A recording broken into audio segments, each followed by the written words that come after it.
New York City Mayor Eric Adams just unveiled a program to give out prepaid credit cards to migrants.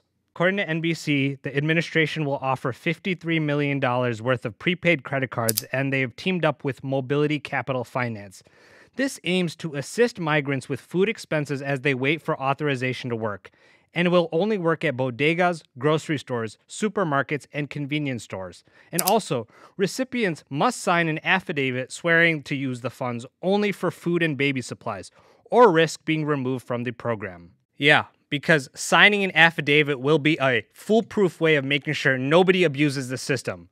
I mean, what about deporting people who come into this country illegally and then abuse our tax dollars? I mean, it's becoming more clear each and every day that New York in particular values the lives of illegal immigrants more than it values the lives of its own citizens. And they don't go hard enough on crime, because this week, the New York Police Department was attempting to make an arrest at a migrant shelter in Times Square where a brawl broke out. Police say a group of up to 12 men was being disorderly. 2 officers told them to move along.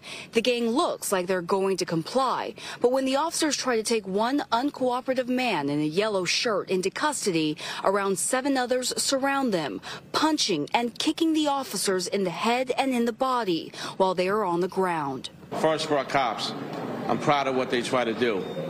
They stayed in the fight, but 8-on-2 is hard to combat. They got bumps, bruises, and scratches and pain.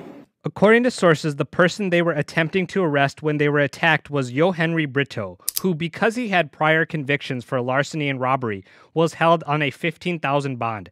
And initially, they made 4 additional arrests, now identified as Wilson Juarez, Darwin Andres Gomez Ezekiel, Kevin Aroca, and Yorman Raveron. And Yorman has 2 prior arrests, stemming from assaulting a Nordstrom Rack employee, then a Macy's employee, both trying to stop him from shoplifting. And these 4 men are now believed to have boarded a bus heading to California after giving fake names to a church-affiliated nonprofit that helps migrants get out of the city. I mean, this is a clear example of how the justice system, at least in New York, has become skewed and not so impartial after all. I mean, think about the case earlier in 2023 of Jordan Neely, when Daniel Penny, the ex-Marine who supposedly kept Jordan Neely in a 6-minute chokehold, accidentally killing him. And as time went on, passengers could confirm that Jordan Neely was being belligerent and was a credible threat to the people. And also, there was video that showed Daniel Penny placing the still-breathing Jordan Neely in recovery position.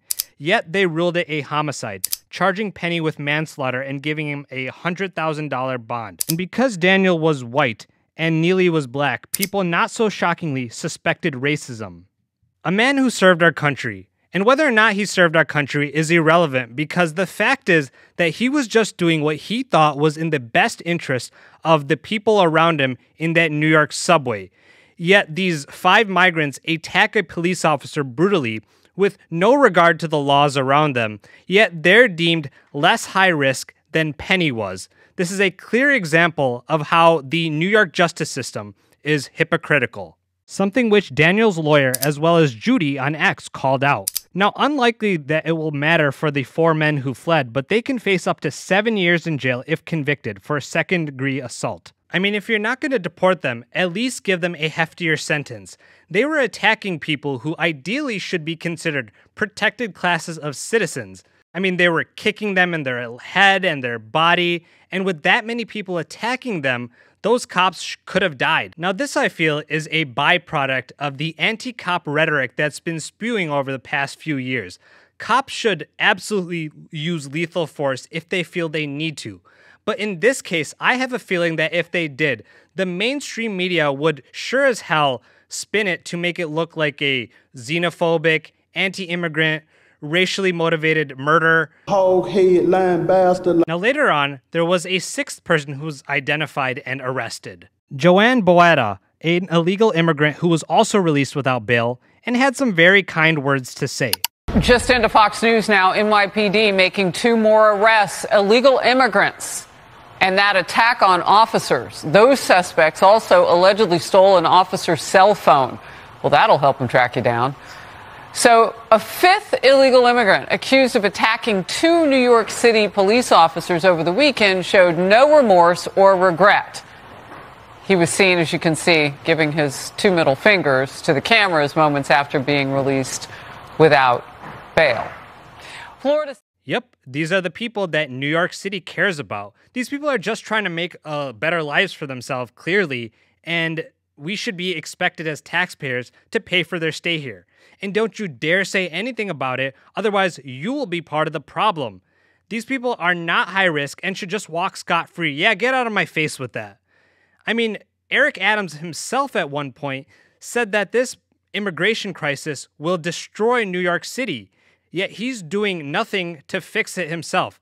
And it's not just New York City that's the problem. Because this week, 150 Democrats in the House of Representatives voted against a bill that would allow the deportation of immigrants convicted of DUIs. Now, thankfully, it passed with a 274 to 150 vote, with 59 of those being Democrats. But it's becoming more clear every day that these woke politicians are so engrossed in their ideologies and being social justice warriors, they no longer care about their job and protecting the people that they are governing. As Jose Menjivar, an illegal immigrant with 4 prior deportations, as well as 4 prior alcohol-related driving offenses, was arrested again in December for killing a mother and child in another DUI. I mean, are you really going to sit here and tell me that xenophobia and white supremacy are some of the biggest problems facing this country? We've become far from a racist, exclusionist country as you can get. And people literally have incentives to try over and over again to come here illegally because they know that even if they get in trouble for it, the punishment won't be that severe. And they're starting to see more and more how much of a protected class they're becoming, and they're abusing our laws. That, my friends, is the sad state of affairs. Ladies and gentlemen, if you enjoyed this video, please give it a thumbs up. And if you're new to this channel, hopefully I've earned a subscription. Here's some videos for you to watch in the meantime. Until next time, peace out.